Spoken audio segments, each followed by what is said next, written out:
Hello साथियों, जय श्री राम, जय बालाजी महाराज की।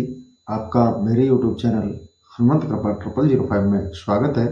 साथियों, प्रतिदिन की तरह आज भी मैं आपके लिए हनुमंत चरित कथा पाठ लेकर उपस्थित हुआ हूँ। और साथियों, आज हमारा संवाद का विषय रहेगा अहिरावण का वध। अहिरावण जो भगवान श्री राम और भैया लक्ष्मण को चुरा कर ले गया था युद्ध स्थल से और पाताल लोक में ले गया था, जो कि रावण का मित्र था अहिरावण। तो साथियों, फिर हनुमान जी ने उन्हें पाताल में जाकर खोजा और उसका वध करके श्री राम जी को और भैया लक्ष्मण को वापस लेकर आए। यह उस संवाद से संबंधित है। तो साथियों, इस चरित्र को मैं आपको सुनाने जा रहा हूँ। आप हनुमान जी के चरणों का ध्यान करते हुए आप इस चरित्र को सुने, जो आपको सुमंगलदायक होगा। तो साथियों, मैं श्री हनुमान जी महाराज का आह्वान करते हुए पाठ प्रारंभ करता हूँ। आप इसको श्रवण करें। जय श्री राम। श्री गुरु चरण सरोज रज, निज मने मुकरि सुधारे। बरनहु रघुबरु बिमल जसो, जो दायक फल चारे। बुद्धिहीन तनु जानिके, सुमिरो पवन कुमार। बल बुद्धि विद्या देहु मोहे, हरहु कलेश विकार। सियावर राम जय जय राम, मेरे प्रभु राम जय जय राम। मंगल भवन अमंगल हारी, द्रवहु दशरथ अजिर बिहारी। सिया राम। तो साथियों, अब मैं संवाद और हनुमान चरित अब प्रारंभ करता हूँ। आप ध्यान रखकर धीरे रखकर इसे श्रवण कीजिए। अहिरावण के वध से संबंधित प्रसंग है। तो रावण के सहस्त्रों शूरवीर तो प्रतिदिन श्री राम के साथ होने वाले युद्ध की भेंट चढ़ ही जाते थे। उसके चुने हुए पराक्रमी योद्धा भी काल के गाल में प्रवेश कर गए थे। किंतु जब उसका प्राण प्रिय पुत्र अजय मेघनाथ सुमित्रा कुमार के सर से विद्ध होकर मर गया, तब दशग्रीव धैर्य धारण कर न सका और वह व्याकुल होकर मूर्छित हो गया। सचेत होने पर वह अपनी निश्चित विजय के लिए उपाय सोचने लगा, क्योंकि श्री लक्ष्मण जी ने अजय मेघनाथ को, जिसने इंद्रजीत के नाम से विख्यात था, जिसने इंद्र को भी जीत लिया था, वो भैया लक्ष्मण ने एक ही सर से उसका वध कर दिया। तो इस घटना को सुनकर रावण अचेत हो गया था। जब उसे चेत हुआ तो वह युद्ध की साज समार करने लगा और राम जी के युद्ध को लड़ने के लिए तैयार होने लगा। उसे अपने सहयोगी अहिरावण की स्मृति हो आई और उसे अपने जो सहयोगी, उसका मित्र था अहिरावण, उसके बारे में उसके हृदय में विचार आया और वह पाताल के राक्षस राज अहिरावण को संदेश कैसे भेजा जाए। लंका से बाहर जाने वाले द्वारों पर तो शत्रु सैनिकों ने अधिकार कर रखा था। अहिरावण देवी भक्त था। अहिरावण माता रानी का भक्त था। रावण ने विचार किया, वह सीधे देवी मंदिर में पहुंचा और वहां उसने स्नान करके शुद्ध वस्त्र धारण कर देवी की पूजा में तल्लीन हो गया।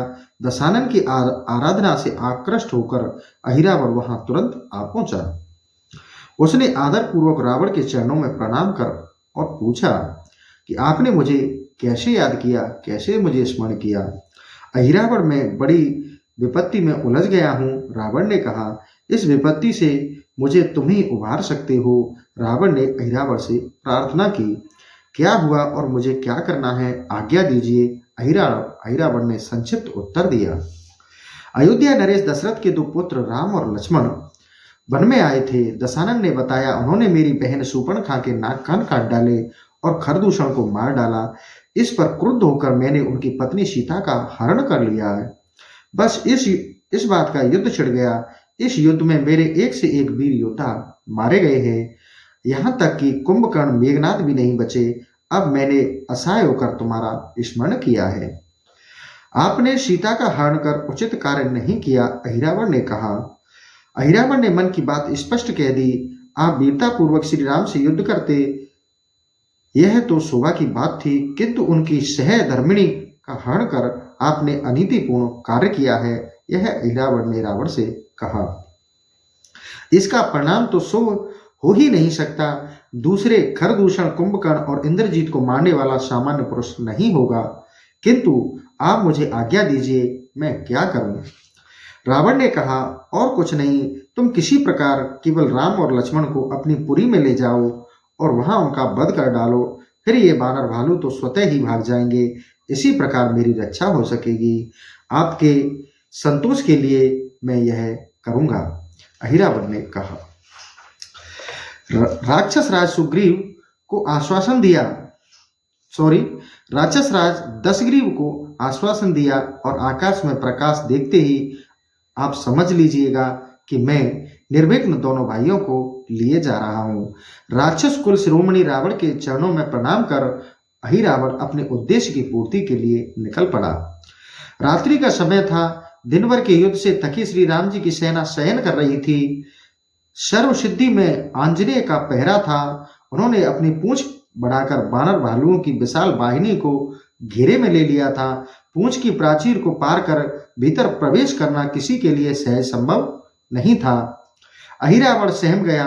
कुछ क्षण सोचकर वह विभीषण के वेश धारण कर भीतर प्रविष्ट होने लगा। अरे भाई विभीषण, इतनी रात तक बाहर कहाँ रहे? हनुमान जी ने उनसे पूछा। विभीषण का वेश बनाए हुए अहिरावण ने तुरंत उत्तर दिया, मैं संध्या वंदन करने के लिए समुद्र तट पर चला गया था। वहां से लौटने में देर हो गई। हनुमान जी के मन में संशय तो हुआ, पर वे चुप ही रहे। अहिरावण ने भीतर जाकर देखा कि सुग्रीव, अंगद, मयंद, द्विविद, नल, नील, जावंत, विभीषण आदि प्रमुख सेना नायक श्री राम और लक्ष्मण को अपने मध्य सुलाकर विश्राम कर रहे थे। दिन भर के युद्ध में थके ये वीर सैनिक आंजनेय जैसे प्रबल प्रहरी के संरक्षण में सर्वथा निश्चित गाढ़ निद्रा में शयन कर रहे थे। भगवान श्री राम की दाहिनी ओर उनका चमकता हुआ विशाल धनुष सर पूरे तुणीर था तथा बाईं ओर उनके प्रिय भाई लक्ष्मण थे। लक्ष्मण की बाईं ओर उनका धनुष और तोरण था। भगवान श्री राम कर कमल भाई के वक्ष स्थल पर सुशोभित था। भगवान श्री राम और लक्ष्मण का चंद्र बिनिंद सुंदर मुखारबिंद पर बिखरी अलकें, निंद्रालु प्रभु, भुवन मोहिनी शांत मुद्रा, सुग्रीव आदि बानर भालुओं के सौभाग्य का क्या कहना। जिन त्रिभुवन सुंदर परम प्रभु की एक झलक अनेक जन्मों के कठोरतम तप स्मरण से किसी ऋषि और मुनि पुंगव को ही प्राप्त होती है, उन्हीं करुणा सिंधु दशरथ कुमार के साथ वे भानर भालू खाते पीते सोते युद्ध करते, उन्हीं के लिए संग्राम में प्राण त्याग देते। तो उन दोनों अनंत सौंदर्य सुधा सिंधु को अहिरावण ने देखा तो वह देखता ही रह गया, किंतु उसे अपने वचन का ध्यान न था और लीला नायक श्री राम लक्ष्मण को मानवीय लीला करनी ही थी। उन्हें असुर भक्तों का उद्धार करना था। समस्त सैनिकों के जग जाने की आशंका से दुष्ट अहिरावण ने उन्हें मोहित कर दिया, जिससे वह श्री राम और अरण्य वास में सदा जागते रहने वाले सुमित्र कुमार भी जैसे सोते ही रहे। महाशक्तिशाली अहिरावण ने उन दोनों भाइयों को उठाया और वह आकाश मार्ग से तीव्र गति से भागा। सहसा आकाश में प्रकाश छा गया। रावण की प्रसन्नता की सीमा नहीं थी। अब रावण का क्रोध पवन कुमार पर था। केवल श्री पवन कुमार क्योंकि साधारण से साधारण और भयानक से भयानक परिस्थितियों में और कार्यों में सफलता पाकर श्रेय उन्हीं को प्राप्त होता था। श्री भगवान की तुच्छ से तुच्छ सेवा करने में उनकी झिझक या लज्जा का अनुभव नहीं होता था, अपितु वे प्रभु की सेवा करना अपना सौभाग्य समझते थे और सेवा करके ही संतुष्ट होते थे। रावण के पुत्र अक्षय, अनंत्यम, परम पराक्रमी असुर अकंपन आदि का वध हनुमान जी ने ही किया था। हनुमान जी की ही मुष्टिका के प्रहार से स्वयं दशानन भी मूर्छित हो गया था। हनुमान जी की लंका से सुषेण को ले जाकर सुदूर उत्तर में द्रोणगिरी लाकर संजीवनी के द्वार लक्ष्मण जी की प्राण रक्षा पवन पुत्र ने ही की थी, किंतु अब श्री राम और लक्ष्मण के मारे जाने पर राक्षसी माया से उसे भी समाप्त किया जा सकता था। यह सोचकर दशानन आश्वस्त हुआ। हर्षरेक मन से वह विजय उत्सव मनाने की योजना बनाने लगा। भगवान श्री राम चरण कमलों में सोए सुग्रीव आकाश में तीव्र प्रकाश के कारण जाग पड़े। उन्होंने अपने समीप प्रभु को नहीं देखा तो चिल्ला उठे, प्रभु कहाँ गए? उन्हें कौन ले गया? वानर सेना में अद्भुत कोलाहल मच गया। अंगद, विभीषण, मयंद, दुविंद, नल, नील और जामंत आदि सभी आश्चर्यचकित हो गए कि प्रभु गए तो गए कहाँ। सबके हृदय कांप रहे थे, सब चिंतित और अशांत हो गए। पवन नंदन मुख देख रहे थे। बुद्धिमान जामंत ने अंजना नंदन से कहा, भैया अब तुम ही हम लोगों के प्राणों की रक्षा करो, चाहे जैसे भी प्रभु लक्ष्मण सहित ले आओ, हम लोग भी कि कर्तव्य विमूढ़ हो गए हैं। हनुमान जी ने कहा, इस पृथ्वी पर ही नहीं, आकाश पाताल में कहीं भी प्रभु हो, मैं तुरंत ही उन्हें ले आऊंगा। प्रभु को लाने के लिए मैं काल का भी तत्काल संहार कर सकता हूँ, किंतु पता तो चले वे कहाँ हैं। रात्रि में कोई अपरिचित तो नहीं आया था? जामंत ने हनुमान जी से पूछा। ना, रात्रि में कोई नहीं आया। हाँ, विभीषण जी अवश्य समुद्र तट से संध्या करके देर से लौटे थे। हनुमान जी का उत्तर सुन विभीषण अत्यंत चकित हुए और बोले, मैं तो सायकाल ही प्रभु के चरणों के समीप था, क्षणार्ध के लिए भी कहीं नहीं गया। अवश्य ही किसी मायावी असुर ने षड्यंत्र रचा है। कुछ क्षण के उपरांत चिंतित विभीषण ने कहा, लंका के किसी मायावी असुर की सामर्थ्य नहीं कि वह मेरा वेश धारण कर सके। निश्चय ही यह कुकृत्य अहि रावण ने किया है, केवल वही मेरा वेश धारण करने में समर्थ है। हनुमान जी ने विभीषण से मारुत नंदन की ओर देखकर कहा, असुर वंश का प्रतापी राजा अहिरावण पातालपुरी में रहता है। राक्षस वंश का सर्वनाश होता देखकर रावण की सहायता करने के लिए वह सुमित्रा कुमार के साथ प्रभु को उठाकर ले गया है। आप शीघ्र वहां जाइए और उस असुर का वध करके प्रभु को यहाँ ले आइए, अन्यथा हमारा जीवन नहीं रहेगा। विभीषण से पाताल का प्रवेश मार्ग तथा अहिरावण की राजधानी, उसके मार्ग, द्वार, राज सदन आदि सभी आवश्यक जानकारी प्राप्त कर हनुमान जी ने कहा, आप लोग पूर्णतः सजग और सावधान रहिए। शत्रु को प्रभु तथा मेरी अनुपस्थिति का गंध न लगने पाए। और असुर सेना तो क्या, यदि स्वयं दुष्ट दशानन ही यहाँ युद्ध करने आ जाए तो उसका मुख मर्दन करके ही रहिएगा। हनुमान जी ने सुग्रीव को प्रणाम किया और वायु वेग से उड़ते ही समय सहज ही उनके मुख से निकला, जय श्री राम। पवन नंदन ने पाताल लोक पहुंचते ही कितनी देर लगती है, वे पाताल में प्रविष्ट होकर सीधे अहिरावण के नगर के द्वार पर पहुंच गए। वहां ठीक उन्हीं के आकार प्रकार का एक महाकाय बानर नगर की रक्षा के लिए नियुक्त था। हनुमान जी सूक्ष्म रूप धारण कर द्वार के भीतर प्रवेश करने जा रहे थे कि गरजते हुए बानर ने कहा, तुम कौन हो?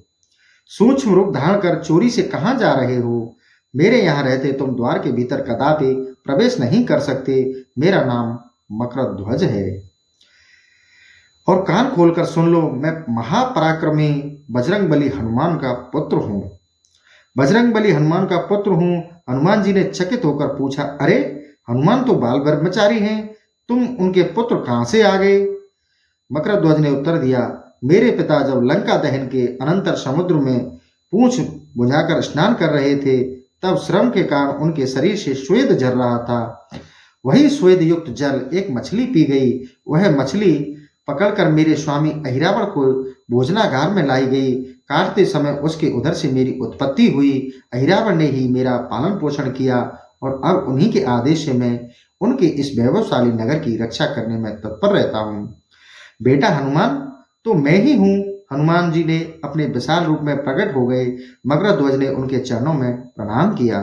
हनुमान जी ने उससे पूछा, बेटा यह तो बता दे कि अहिरावण मेरे स्वामी श्री राम लक्ष्मण को यहाँ ले आया है क्या? मकरध्वज ने अत्यंत विनयपूर्वक उत्तर दिया, नाम तो मुझे विदित नहीं, किंतु आज ही कुछ देर पहले कहीं से श्याम गौर दो अत्यंत सुंदर राजकुमारों को उठाकर ले आए हैं और वे अभी कुछ ही देर में उन्हें देवी के सम्मुख बलि देने वाले हैं। अच्छा, अब मुझे जाने दो। हनुमान जी के मुख से निकलते ही मकरध्वज ने उत्तर दिया, नहीं पिताजी, आप भीतर नहीं जा सकते और जब तक मैं जीवित हूँ आप मुझे पराजित किए बिना भीतर किसी प्रकार प्रवेश नहीं कर सकेंगे। यदि पिता के नाते मैंने आपके द्वार के भीतर जाने दिया तो मैं धर्म से च्युत हो जाऊंगा।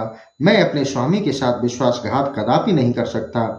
हनुमान जी को प्रभु के समीप पहुंचाने की त्वरता थी तो उन्होंने तुरंत अपने पुत्र मकरध्वज पर मुष्ट का प्रहार किया। पर वह भी वीर पिता का वीर पुत्र था। युद्ध छिड़ गया, जैसा पिता वैसा ही पुत्र। किसी प्रकार हनुमान जी से उसे पछाड़कर उसी की पूंछ से उसे कसकर द्वार पर बांध दिया और स्वयं द्रुत गति से भीतर चले गए। हनुमान जी सूक्ष्म रूप से देवी मंदिर में पहुंचे। वहां उन्होंने देखा चामुंडा सम्मुख प्रज्वलित अग्नि कुंड के समीप पद्म, अर्घ, स्नार्थ, जल, रक्त चंदन, रक्त पुष्प और रक्त पुष्पों की माला तथा धूप दीपादि पूजोपकरण प्रस्तुत हैं। अहिरावण स्नान करके रक्त वस्त्र, रक्त चंदन और रक्त पुष्पों की माला धारण कर वहां आ गया। पूजा प्रारंभ होने वाली ही है। हनुमान जी सीधे देवी के पीछे चले गए। प्रभु श्री राम के अनन्य सेवक पवन कुमार स्पर्श से देवी पाताल में प्रविष्ट हो गई और उनके स्थान पर स्वयं श्री रामदूत देवी के रूप में भयानक मुख फाड़कर खड़े हो गए। अहिरावण ने पूजा प्रारंभ की। उसने गंध, अक्षत, पुष्पमाला, धूप, दीप के अनंतर सब पकवान देवी को अर्पण किया। तब हनुमान जी उसे भक्षण कर लिया। लड्डू, खीर, पूरी, हलवा आदि जो भी पदार्थ अहिरावण देवी को अर्पित करता, हनुमान जी सब ग्रहण कर जाते। आज देवी अत्यंत प्रसन्न है, तभी तो प्रत्यक्ष प्रकट होकर नैवेद्य स्वीकार कर रही है। अहिरावण मन ही मन प्रसन्न होकर प्रस्तुत समस्त नैवेद्य चढ़ा चुका। देवी रूपी मारुत नंदन शव को उधर साथ कर लिया। अहिरावण ने राज सदन के सभी पकवान और फलादि मंगवाए। हनुमान जी ने उन्हें भी पा लिया। अंत में असुर ने श्री राम और लक्ष्मण को मंगवाया और बलि के लिए राक्षस ने परम प्रभु श्री राम एवं लक्ष्मण को स्नान कराकर उन्हें मूल्यवान नवीन वस्त्र और आभूषण धारण कराए थे। गंध, पुष्प, पुष्पमाला तथा धूप दीपादि सभी उनकी पूजा की थी। इस प्रकार उन्होंने श्री रघुनाथ और सुमित्रा कुमार को सजाकर देवी के सम्मुख उपस्थित किया। काल के गाल में पड़ा हुआ अहंकारी असुर बोला, अब कुछ ही देर में तुम दोनों भाई देवी की भेंट चढ़ा दिए जाओगे। अपने त्राता का स्मरण कर लो। प्रभु को सर्वथा मौन देखकर लक्ष्मण जी अत्यंत विस्मित थे। वे समझ नहीं पा रहे थे कि प्रभु कैसी लीला कर रहे हैं। ये स्वयं न तो असुर का संहार कर रहे और न मुझे ही इसका वध करने की आज्ञा प्रदान करते हैं। उसी समय श्री राघवेंद्र ने अपने अनुज से कहा, भाई लक्ष्मण, आपत्ति के समय समस्त प्राणी मेरा स्मरण करते हैं, किंतु मेरी आपदाओं का अपहरण करने वाले तो पवन कुमार ही हैं। अतः हम लोग उन्हीं का स्मरण करें। यहाँ पवन पुत्र हनुमान कहाँ हैं? लक्ष्मण जी के कहते ही भगवान श्री राम ने उत्तर दिया, आंजनेय कहाँ नहीं है, धरा के कण कण में विद्यमान हैं। मुझे तो देवी के स्वरूप में भी उन्हीं के दर्शन हो रहे हैं।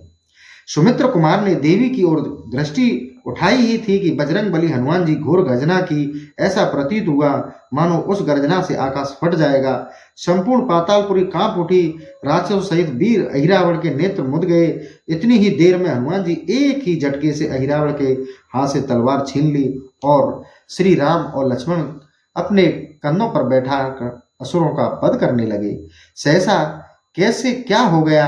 असुर चकित हो ही रहा था कि वहां के आधे राक्षस समाप्त हो गए।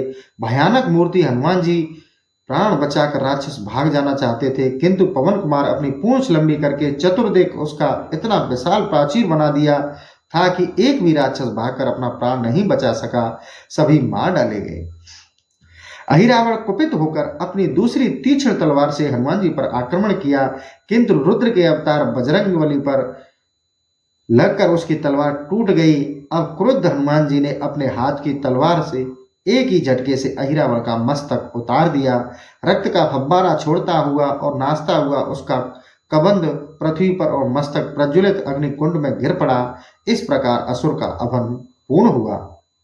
अहिरावण का सारा परिवार मारा गया। वहां से चलते समय श्री रघुनाथ जी ने अपनी पूंछ में आबद्ध मकर ध्वज का परिचय पाया तो उन्होंने तुरंत हनुमान जी को आदेश दिया, सर्वप्रथम मकरध्वज को पाताल का राज्य प्रदान करें।